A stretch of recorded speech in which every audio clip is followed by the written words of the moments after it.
మనతోని మంత్రి వివేక్ వెంకటస్వామి గారు అయితే ఉన్నారు, మాట్లాడించే ప్రయత్నం చేద్దాం. సార్ ఎలా చూస్తున్నారు సార్? లక్షల కోట్ల పెట్టుబడులు అయితే తెలంగాణకి అయితే వస్తూ ఉన్నాయి, వీటిని ఎలా స్వాగతిస్తా ఉన్నారు? ఇన్వెస్ట్మెంట్స్ ఎప్పుడు కూడా ఏ రాష్ట్రానికి వచ్చినా కానీ that is the best indicator of governance అన్నమాట. ఉద్యోగాలు రావడము, ఇన్ఫ్రాస్ట్రక్చర్ బిల్డ్ చేయడము, దాంట్లో మళ్ళీ ఒక ఎకనామిక్ యాక్టివిటీ కేవలం ఇన్వెస్ట్మెంట్స్ ద్వారా వస్తుంది. సో ఇదైతే ఇన్వెస్ట్మెంట్స్ వస్తున్నాయో రాష్ట్రానికి చాలా మంచిది. ఇంకా మోస్ట్ ఇంపార్టెంట్ అన్ని రంగాలలో, ఒకవైపు ఇన్ఫ్రాస్ట్రక్చర్ డెవలప్మెంట్, ఒకవైపు స్కిల్ డెవలప్మెంట్, ఈ రెండు కూడా కలిసి ఉన్నప్పుడే ఇండస్ట్రీస్ కూడా ముందుకు వెళ్తాయి. చాలా రాష్ట్రాలు ట్రైనింగ్ కోసము అవన్నీ సబ్సిడీస్ ఇస్తున్నారు, కానీ మన తెలంగాణలో ట్రైన్డ్ లేబర్నే మనము ఈ ఇండస్ట్రీస్కి ఇవ్వబోతున్నాము. దాని గురించి మా డిపార్ట్మెంట్, లేబర్ డిపార్ట్మెంట్ నుంచి 115 అడ్వాన్స్ టెక్నాలజీ సెంటర్స్ స్థాపించి సుమారు 2 లక్షల మందికి సంవత్సరం ట్రైనింగ్ జరుగుతుంది. సో ఈ సమ్మిట్ వలన ఏదైతే infrastructure needs, electricity, land, water, ఇవన్నీ ఏదైతే అవసరాలో 2047, ఎందుకంటే $3 trillion ఎకానమీ చేయాలంటే ఇవన్నీ కూడా ప్లేస్లో ఉండాలి. So it is a good beginning.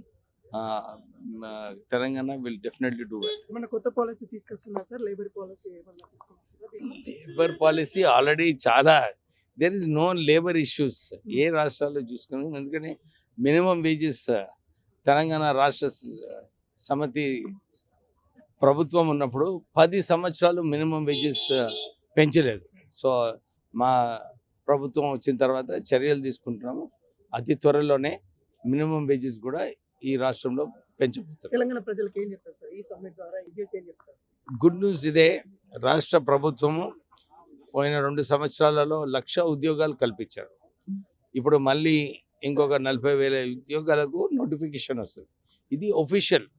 అంటే ఇప్పుడు ఈ సమ్మిట్ వలన మన ముఖ్యమంత్రి గారు 2 సార్లు డావోస్ పోయి వచ్చి అక్కడ 1,00,000 ఇన్వెస్ట్మెంట్స్ రావడం వలన దాంట్లో 1,00,000 ఉద్యోగాలు వస్తాయి. దీని ద్వారా కూడా ఇంకొక 1,00,000 ఉద్యోగాలు వస్తాయి. సో ఉద్యోగాలు కల్పించడంలో తెలంగాణ టాప్ ఉంటుంది. కొంతమంది విమర్శిస్తూ ఉన్నారు, 18 రాష్ట్రాల నుండి సీఎంలు వస్తూ ఉన్నారు అని ప్రకటన చేశారు, కానీ ఎవరు రాలేదని కూడా విమర్శిస్తూ ఉన్నారు. ముఖ్యమంత్రులు వచ్చి ఏం చేస్తారయ్యా? వాళ్ళు ముఖ్యమంత్రులు అందరూ కూడా వాళ్ళ రాష్ట్రాల్లో రావాలంటారు. అసలు నన్ను అడిగితే ఇది ఒక ఫార్మల్ ఇన్విటేషన్ ఆ రాష్ట్రాల ముఖ్యమంత్రి.